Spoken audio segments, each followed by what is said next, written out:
Hi everyone, मेरे channel ignore learner में आप सभी का स्वागत है। दोस्तों, मैं इस वीडियो में आप सभी को BHIC 131 का सबसे महत्वपूर्ण प्रश्न हड़प्पा सभ्यता के भौतिक विशेषताओं के बारे में जो है इस वीडियो में चर्चा करेंगे। आप सभी से रिक्वेस्ट है कि आप एग्ज़ाम में जाने से पहले इस प्रश्न को ज़रूर पढ़ें। और स्टार्टिंग करने से पहले मैं आप सभी से रिक्वेस्ट करता हूं कि अगर आप चैनल पर पहली बार आए हैं तो सबसे पहले चैनल से जुड़िए, क्योंकि इस चैनल पे आपके जितने भी सब्जेक्ट हैं सभी सब्जेक्ट के इम्पोर्टेंट क्वेश्चंस के वीडियो बिफोर एग्ज़ाम आपको चैनल पे देखने को मिलता है। ठीक है, तो प्रश्न की ओर आते हैं। प्रश्न एग्ज़ाम में पूछा जाता है कि हड़प्पा सभ्यता के भौतिक विशेषताओं का विस्तृत वर्णन कीजिए।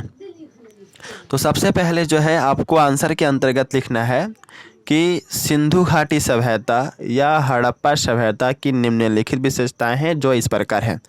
देखिए भैया, यहाँ पे मैं आप सभी को कह दूं कि हड़प्पा सभ्यता और सिंधु घाटी सभ्यता दोनों चीज़ सेम है। आप एग्ज़ाम में हड़प्पा सभ्यता पढ़ के जाते हैं और एग्ज़ाम में अगर आ जाएगा सिंधु घाटी सभ्यता तो ऐसा ना करिएगा कि वो उसको प्रश्न को आप छोड़ दें।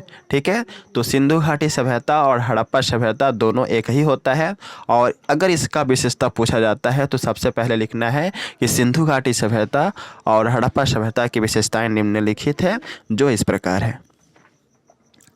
सबसे पहला नंबर पॉइंट हेडिंग के तौर पे देंगे हम नगर योजना और भवन निर्माण योजना। ठीक है, इस हेडिंग के अंतर्गत आपको लिखना है कि हड़प्पा सभ्यता में नगर योजना और भवन निर्माण योजना इसकी सबसे प्रमुख विशेषता रही है। हड़प्पा सभ्यता के सबसे प्रमुख नगर मोहनजोदड़ो, चनहंदड़ो और लोथल तथा कालीबंगा सभी प्रमुख नगर नदियों के तट पर ही बसे हुए थे। प्रत्येक नगर में लंबी और चौड़ी सड़क होती थी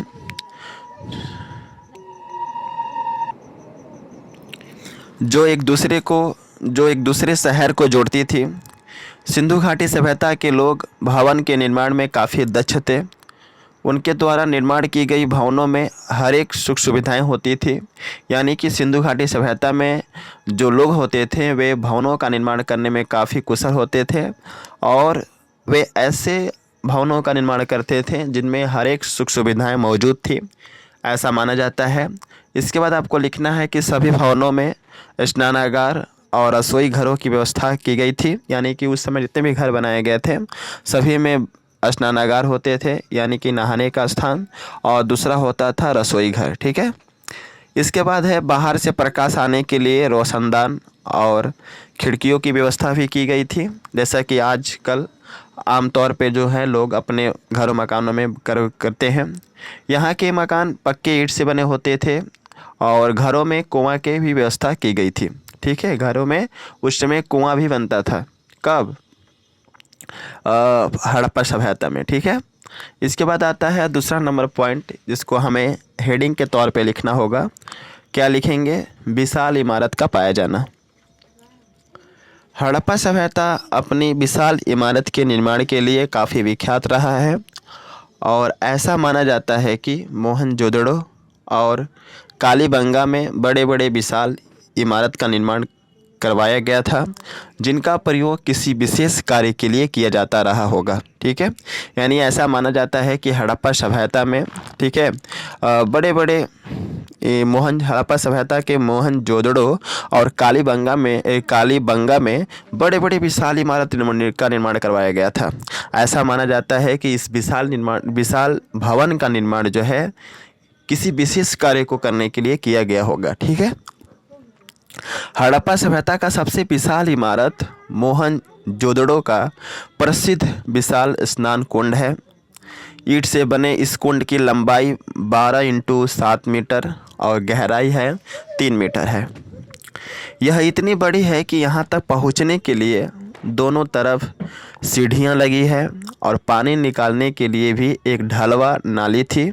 और विद्वानों का मानना है कि इस स्थान का उपयोग राजा या पुजारी जो थे किसी धार्मिक स्थान के लिए करते होंगे। ठीक है, इसके अतिरिक्त एक विशाल अन्न भंडार भी पाया गया है जिसका प्रयोग अधिक मात्रा में अनाजों को रखने के लिए किया जाता था। यानी कि सिंधु घाटी सभ्यता में क्या पाया गया है, एक विशाल अन्न भंडार, ठीक है, जहाँ पर अधिक मात्रा में अनाजों को रखने का विभिन्न प्रकार के अनाजों को रखने के लिए जो है इस तरह के विशाल अन्न भंडार जो है वहाँ पर बनाए गए थे।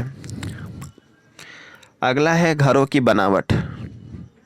इस हेडिंग के अंतर्गत आपको लिखना है कि हड़प्पा सभ्यता के घरों के बनावट भी अनेक प्रकार की विविधताएं देखने को मिलती है। हड़प्पा सभ्यता के घर मकान पक्के ईंट के बने होते थे। यहाँ पर एक कोठरी वाले मकान दासों के रहने के लिए बनाए गए थे। जो मकान आकार में बड़ी होती थी उन मकानों में कुआं और शौचालय की व्यवस्था की गई थी। घरों में प्रवेश करने के लिए टेढ़े मेढ़े गलियों से जाना पड़ता था। सड़क की तरफ कोई खिड़की नहीं होती थी।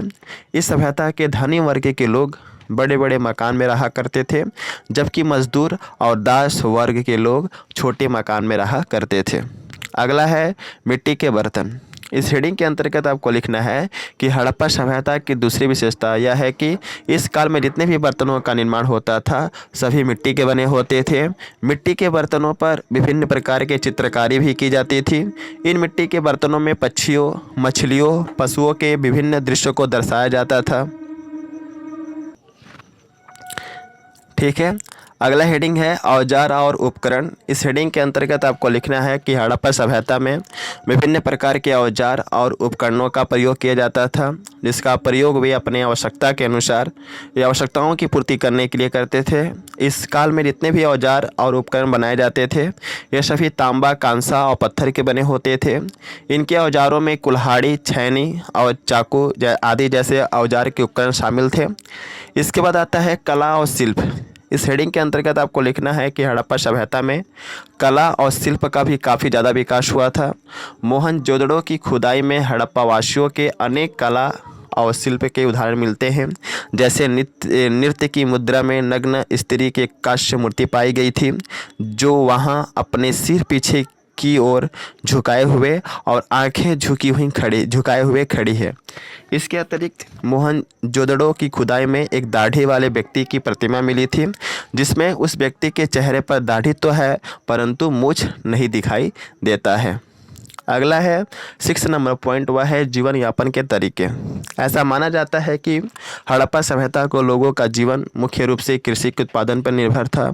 हड़प्पावासी कृषि के माध्यम से विभिन्न प्रकार के फसलों का उत्पादन करते थे और वे अपने जीवन जो है व्यतीत करते थे। ऐसा माना जाता है कि हड़प्पावासी गेहूं, जौ और कपास जैसे फसलों का उत्पादन करते थे। ठीक है, अब आपको पैराग्राफ चेंज करके लिखना होगा कि उपयुक्त विवरण के आधार पर हम कह सकते हैं कि यह हड़प्पा वासियों का भौतिक विशेषताएं हैं। और एग्ज़ाम में अगर भौतिक विशेषताएं पूछा जाएगा तो आपको यही लिखना है जो मैंने इस वीडियो में बताया है। और यहाँ पे मैं कहना चाहूँगा कि अगर आपको इसका PDF चाहिए तो आप टेलीग्राम चैनल से जुड़िए। वीडियो के डिस्क्रिप्शन में टेलीग्राम चैनल का लिंक है। अलग से प्लेलिस्ट है जहाँ पर बहुत सारा वीडियो है, सारे वीडियो को देखिए जिससे कि आपको इस सब्जेक्ट में अच्छा स्कोर मिल सके। और जितना ज़्यादा से ज़्यादा हो सके इस वीडियो को शेयर कीजिए, जिससे कि और भी बच्चों को जो है इस वीडियो के माध्यम से हेल्प मिल सके। So best of luck for all of you for your exam and thanks for watching my video. जय हिंद, वंदे मातरम।